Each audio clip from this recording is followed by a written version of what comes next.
گزشتہ ماہ سے شروع ہونے والے مونسون کی بارشوں نے وطن عزیز کو پانی پانی کر دیا ہے۔ ملک کا طول و عرض پانی سے ہونے والی تباہی کا شکار ہے۔ ملک میں موجود پہلے سے ہونے والی مہنگائی نے سیلاب سے متاثر ہونے والے افراد کو ایک نئی آزمائش میں ڈال دیا ہے۔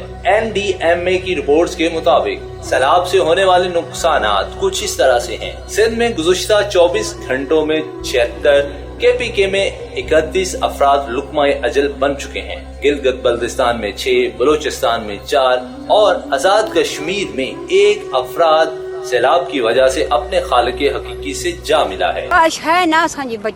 What are we going to eat?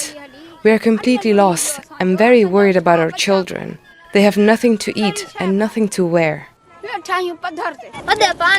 We lost everything in the floods. There is water all around us and we are empty-handed. We don't have tents, no shelter, no food, and no one is here to help us.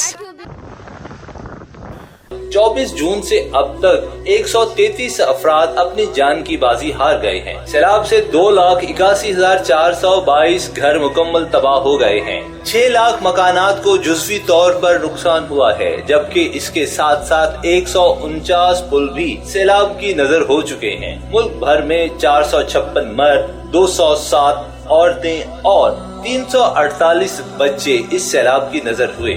صبح سندھ میں زخمی افراد کی تعداد 1009 تک جا پہنچی ہے۔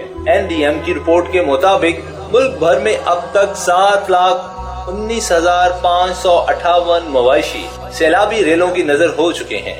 کیمرامین تنویر ارشد کے ساتھ محمد آصف، INA نیوز پاکستان۔